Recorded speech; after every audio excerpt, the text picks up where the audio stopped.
आज का एपिसोड शुरू होते ही वातावरण में एक अजीब सी दहशत और खामोशी है। मंदिर के आंगन में बड़ी बड़ी घंटियां बज रही हैं और पंडित जी गंभीर चेहरे के साथ कुंडली और ग्रहों की चाल देखकर कहते हैं, आज जो निर्णय लिया जाएगा वही इस घर के भविष्य को तय करेगा, क्योंकि मौत की छाया किसी पर मंडरा रही है और इस छाया को केवल एक पवित्र बंधन ही रोक सकता है। सबके चेहरे पर हवाइयां उड़ने लगती हैं। देव की मां चंद्रिका घबराकर पंडित जी से पूछती हैं, क्या कह रहे हैं आप? कौन सी मौत की छाया? पंडित जी गहरी सांस लेकर कहते हैं, देवपुत्र, तुम्हारी जन्म कुंडली में कालसर्प दोष भयंकर रूप से सक्रिय है। अगर आज ही तुम्हारे जीवन में एक पवित्र विवाह का संस्कार नहीं हुआ तो तुम्हारी आयु पर संकट मंडरा रहा है। मृत्यु का योग बहुत प्रबल है। यह सुनकर पूरा परिवार दंग रह जाता है। वसुंधरा की आंखों से आंसू बहने लगते हैं और देव अंदर से हिल जाता है। देव हकलाते हुए कहता है, पंडित जी, आप कहना क्या चाहते हैं? पंडित जी दृढ़ स्वर में जवाब देते हैं, बेटा, मौत की आहट कोई मजाक नहीं होती। अगर आज रात 12 बजे से पहले तुम विवाह नहीं करते तो सुबह का सूरज शायद तुम्हारे लिए न उगे। यह सुनकर सबकी सांसें थम जाती हैं। परिवार की औरतें घबराकर एक दूसरे को देखती हैं। सोनाली, देव की भाभी, धीमे स्वर में कहती है, यह सब अंधविश्वास है, हमें इस पर विश्वास नहीं करना चाहिए। लेकिन चंद्रिका उसे डांट देती हैं और कहती हैं, चुप रहो सोनाली, पंडित जी की बातों में कभी झूठ नहीं होता। वसुंधरा की आंखें देव के चेहरे पर टिक जाती हैं।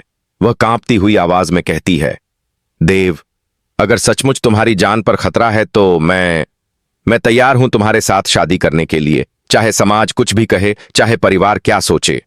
सब दंग रह जाते हैं। देव की सांसें तेज हो जाती हैं। उसका दिल कह रहा होता है कि यही सही है, यही वह पल है जिसका इंतजार उसे हमेशा से था।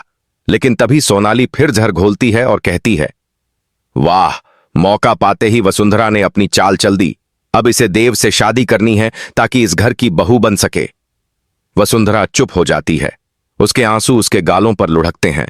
देव अचानक गुस्से से सोनाली की ओर देखता है और कहता है, बस करो भाभी, अगर आज वसुंधरा ने यह कदम न उठाया तो शायद मैं कल जिंदा ही न रहूं। यह कोई खेल नहीं है, यह मेरी जिंदगी और मौत का सवाल है। उसकी आवाज मंदिर में गूंज जाती है। वसुंधरा कांपते हुए देव के पास आती है और धीरे से उसका हाथ पकड़ लेती है। उस पल देव और वसुंधरा की आंखों में जो आंसू होते हैं, उनमें एक दूसरे के लिए असीम प्रेम झलकता है। पंडित जी तुरंत आदेश देते हैं कि शादी की तैयारी करो, वरना देर हो जाएगी। मंदिर के सेवक जल्दी जल्दी फूलों और सजावट की व्यवस्था करने लगते हैं। घी के दिए जलाए जाते हैं, शंख बजते हैं और वातावरण पवित्र मंत्रों से गूंज उठता है। देव और वसुंधरा अग्नि के सामने बैठते हैं। उनके दिल झोर झोर से धड़क रहे हैं। चारों ओर सन्नाटा और रोमांच है। हर फेरा लेते समय वसुंधरा के कदम कांपते हैं, लेकिन उसका संकल्प दृढ़ है कि वह देव को बचाएगी, चाहे अपनी जान क्यों न देनी पड़े। देव के चेहरे पर दर्द और प्यार दोनों झलकते हैं।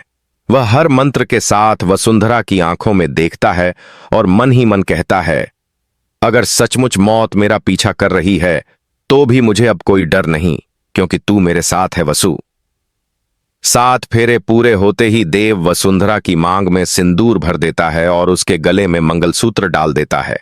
परिवार की आंखें नम हो जाती हैं। चंद्रिका भगवान को धन्यवाद देती हैं, जबकि सोनाली का चेहरा गुस्से से तमतमा उठता है। पंडित जी आशीर्वाद देते हैं। अब देव की आयु पर मंडरा रहा संकट टल गया है। यह विवाह उसकी ढाल बनेगा। लेकिन जैसे ही सब लोग राहत की सांस लेते हैं, उसी समय मंदिर के बाहर से कोई काली परछाई गुजरती है। कोई ऐसा जो इस शादी से खुश नहीं है। कैमरा उस परछाई पर रुकता है और बैकग्राउंड में यही आवाज गूंजती है, क्या यह शादी वाकई देव को मौत से बचा पाएगी या यह शुरुआत होगी किसी और बड़े तूफान की?